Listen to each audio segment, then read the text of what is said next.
कोणी दोषी असेल, जवळचा असो कोणी असो, त्याच्यावर कारवाई झाली पाहिजे. परंतु जे इश्यू करतायत राजकीय ते काही सज्जन नाहीत, त्यांची ही कमेंट पॉलिटिकल आहे. तुम्ही एका राजकीय पक्षाचे पदाधिकारी आहेत. आता जरी तुम्ही म्हणत असले की ही आमची भूमिका शिवसेनेची नाही, तुम्ही शिवसेनेचे कार्यकर्तेच आहेत.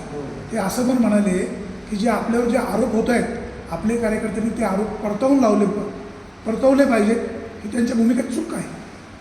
नाही, पण त्याच्या पहिलं वाक्य तुम्हाला मी ऐकून दाखवतो तुम्हाला.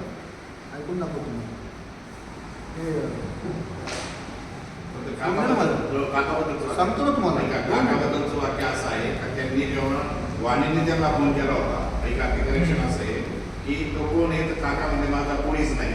आणि त्याचं ते म्हणले त्यांनी ती चूक झाली, एका वाक्याची ती सहमत होती. त्याच्याबद्दल आम्ही तुम्हाला इथं पत्रकार म्हणून अपेक्षित करतोय. वळसे पाटलांचे प्रवक्ते नाही. हे डोक्यातून काढून टाका. वळसे पाटलांची चूक असेल तर वळसे पाटलांवर कारवाई व्हावी. काय प्रश्न कुठे? जे आम्ही ऐकलं सगळे पत्रकारांचं आहे ते बोलतोय. तुमच्याकडे वेगळं काय असेल नाही का? 2 मिनिटं.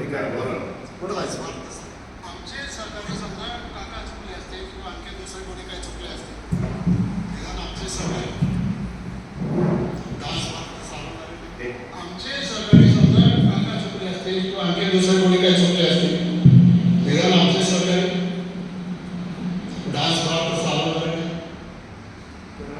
याचा अर्थ एवढाच होतो, आमचे सहकारी काका कसले इतर किंवा म्हणजे त्यांनी नुसतं काका नाही सांगितलं की ज्यांच्या हातावर त्यांचे ज्यांच्या खाणं त्यांचे हात आहेत, ज्यांच्या त्यांनी पुष्पगुच्छ दिले ते सगळेच त्यांनी सगळं कबूल केले आणि मी नाही केलं. हे त्यांचं वाक्य आहे, त्यांच्या त्या संवादमधलं वाक्य आहे. हे चुकले असतील त्यांना जे आम्हाला एक म्हणायचे की आज 36 वर्षाचं 34 वर्षाचं निर्वाध वर्चस्व, त्यांच्या वडिलांपासून चाललेला राजनीतिक त्यांना वारसा आणि वारसा, यातून आंबेगाव जनतेला काय पाहिजे? आंबेगाव जनतेला हे पाहिजे होतं की आंबेगावच्या जनतेच्या आरोग्याशी खेळणाऱ्या माणसांविरुद्ध ते ठामपणे उभे राहिले पाहिजे. त्यांनी त्या दिवशी मंचरच्या चौकात स्वतः येऊन त्या स्टेजवर त्यांना कोणी नाही म्हटलं नव्हतं. सर्वपक्षीय निषेध मोर्चा होता, दूध भेसळ करण्यात होतं. आज आंबेगाव तालुका नेतृत्व म्हणून आम्हाला इच्छा होती की त्यांनी त्या स्टेजवरती पहिलं यावं आणि या दूध भेसळ करण्याविरुद्ध मी सुद्धा तुमच्याबरोबर सांगेल आहे. आज त्यांची भूमिका आम्हाला पाहिजे होती.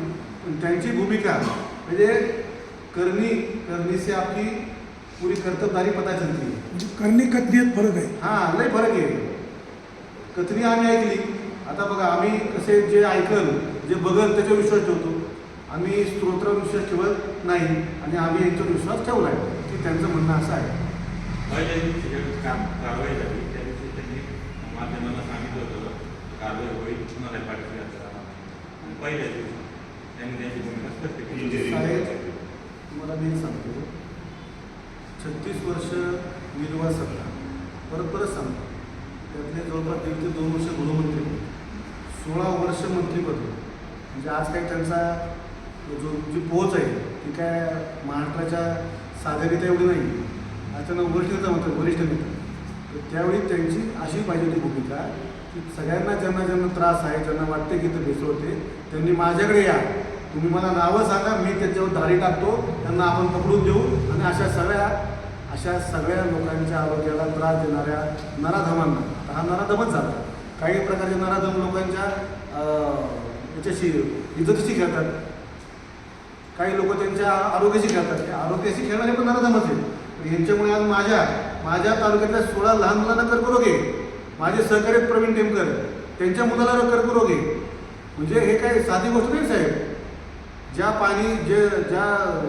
याला ते पाणी सोडलं तिथं जवळपास 17 ते 18 हेक्टर जमिनी नापीक झाल्या.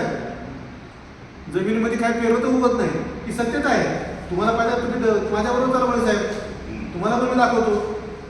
आमचं कसं आहे, आमची कथनी आणि करणी एकच आहे. त्यामुळे आम्ही तुम्हाला जे सांगाल की हा सूर्य तर सूर्य दाखवणार, सूर्य म्हणून चंद्र दाखवणार नाही तुम्हाला आम्ही. ह्या अशा गोष्टीमध्ये आमची इच्छा होती ह्या नेतृत्वाने आमच्या सगळ्यांच्या पुढे थांबलं पाहिजे. थोडं ते पुढे थांबतात की दुसऱ्या लोकांच्या पुढे थांबलं, हे आम्हाला थोडंसं वाईट वाटतं. एवढे साहेब, आमदार दिलीप वळसे पाटील सुरुवातीला जे माध्यमांशी बोलले ते मुळमुळीत बोलले.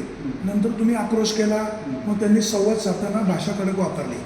विष्णू काका हिंगेंचा पुतण्या त्याच्यामध्ये सहभागी आहे, हे जग जाहीर आहे, गुन्हा दाखल आहे. वास्तविक वळसे पाटलांची भूमिका कडक घ्यायला पाहिजे होती, त्याचे परिणाम ते भोगतील. नंतर जेव्हा ते म्हणाले पत्रकारांनी काय प्रश्न विचारा, तेव्हा मी जेव्हा त्यांना म्हणालो की विष्णू काका असं म्हणाले तो माझा पुतण्या नाही. वळसे पाटील म्हणाले त्यांच्या वतीने मी माफी मागतो, तो त्यांचा पुतण्याच होता आणि त्यांनी तसं सांगायला पाहिजे होतं. त्यांनी ती भूमिका क्लिअर करत की भूमिका त्यांनी कबूल केली. तो मुद्दा वेगळा आहे आणि मी जे तुम्हाला ऐकवलं ते ओके ना, पूर्णपणे वेगळं तुम्ही आहे. ऐकवलेला मुद्दा वेगळा. हा मान्य आहे. त्यांनी सरासर कबुली दिली आहे की काका आणि आमचे सहकारी चुकले असतील म्हणजे चुकले. परत त्यांनी जे दाखवलं वाचून चुकले असतील तर गांभीर्याने घेतलं नाही असा अर्थ निघतो. हो आणि खेडच्या प्रांताचा एक जबाब वाचून दाखवला की तो माझा पुतण्या नाही, हा जबाब त्यांचा नव्हता काकाचा, हा जबाब दुसऱ्याचा होता. तुम्हाला माहित असेल तर मी त्यांनी जो जबाब वाचून दाखवला तुम्हाला मुद्दा त्या क्लिअर पद्धतीने. देतो. त्यांनी ते देवदत्त निकम यांच्या प्रकरणातला पण प्रश्न असा आहे, आरोप करणारे पॉलिटिकल वळसे पाटलांना टार्गेट केलं जातं, ही वस्तुस्थिती आहे. नाही. त्यांनी करावं बिंदास, काय तो आमचा रोल नाही.